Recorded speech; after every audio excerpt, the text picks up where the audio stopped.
The political spectrum is a circle. It's a, could say it's a sphere, but is it really a circle? It's not a line where you have modern day conservatives and progressives on this line where they go farther and farther apart from each other.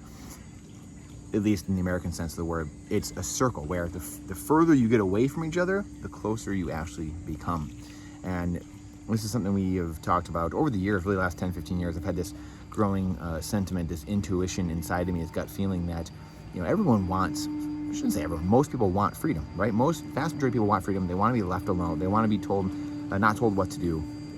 And we're constantly doing this. We're in this game of this war with media and pop culture, Hollywood, academics, where they're constantly riling us up. Clicks, social media, where the more you rile people up, the more, and this happens on both sides. This happens on the right and the left. I see the Blaze doing it. I see MSNBC doing it. I see Yahoo doing it. They give you these emails, and they're very clickbaity, and they make you angry, and they make you want to click on them, and it stokes fear and anger and anxiety, and that's exactly opposite of what we want in society.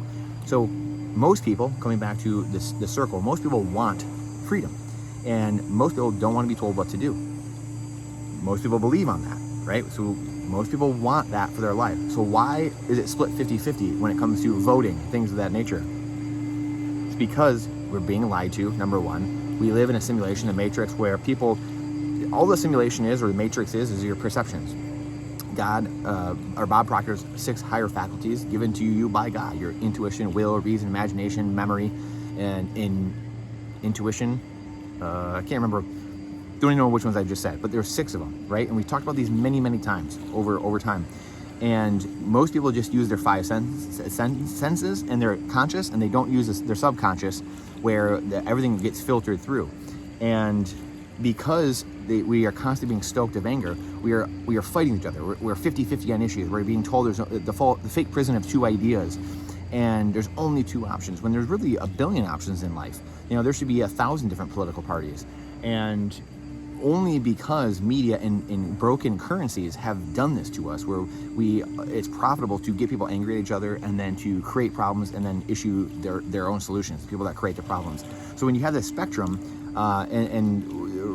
Ron Burgundy was one of my subscribers that just came yesterday, and I thank you for sharing some of your story.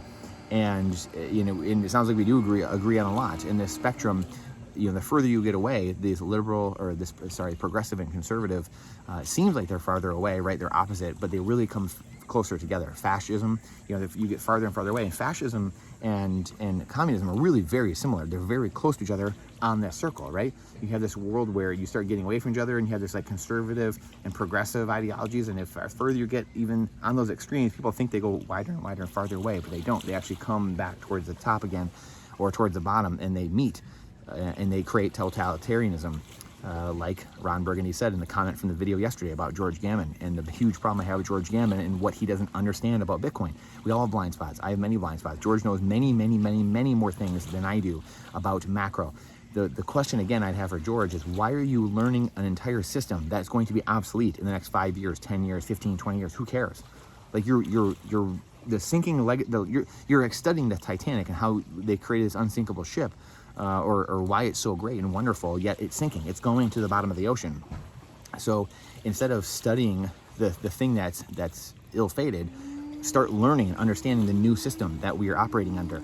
And that's my problem with George. We're gonna do another video probably tomorrow about that as well, of why are we focusing on this old system. As Jeff Booth says, you can't fix the current reality from the current system. You have to build a new system. You have to get off in the Bitcoin life raft, and you have to get off that fiat legacy sinking Titanic. It's going down. We're being printed into oblivion. There's no way out of this. It's a debt-based system. It's a zero-sum game. You're not winning. You're not getting out. If anyone's seen, the debt clock's only gone up over the last 50 years, 100 years. It ain't going the other way. It's never gone the other direction. Spoiler alert, it's imploding. This is why BRICS is happening. This is why the dollar is imploding. This is why people are talking about going around the dollar and getting rid of the dollar, because it's imploding. It's a debt-based system. There is no winning. There is no reversing it. There's no trying to fix it. So we have to get out of this fake prison of 2 ideas, thinking it's just one or the other. It's just conservative, or it's just progressive, or it's just I shouldn't say progressive. It's really, you know, Fabian socialism in a way. You start getting back on the spectrum, but or it's just red and blue, or it's just we have to learn the bond market and macro and try to educate people on the dollar and why we need to operate a certain way and try to hope human beings are good every generation versus, hey, we have a system with rules now and we don't need rulers. It doesn't matter. This thing will run whether we have rulers or not, and the rulers don't matter, and they're going to become obsolete. So I'm going to keep it somewhat short today. Let me know your thoughts on that. I think it's the big thing, this dichotomy is really a circle. We'll talk more about this tomorrow with the George Gammon thing and why this is so incredibly important. Stop spending time on a system that is obsolete. Spend time, the most greatest game. Spend the time, ephemeralization, doing less with more, or doing more with less, I should say. Hopefully you're doing more with less and not less with more, but do more with less. As Bucky Fuller said, how can we serve more people, do more for people around us, and how can we serve at the highest level possible? The greatest game is fixing the money. It's taking the money back from the governments and putting it back into the hands of the people. Again, money existed long before governments were here. Money will exist long after the governments of the world disappear and crumble. Why do we give the governments the ability to print currency and counterfeit it away from us currently in the present? That's a question we all have to ask ourselves. It doesn't have to be this way. It can be a simple, peaceful, quick exit, and the new system is here. This doesn't have to be some crazy, drawn-out thing, violent thing. The governments want that. They want that because they want to blame and pinpoint everything on the people, the 99%, and say, see, look, you can't be trusted. Do not believe them. Do not believe them. We are the answer, not the governments. And newsflash, again, the people in the governments, you are part of us.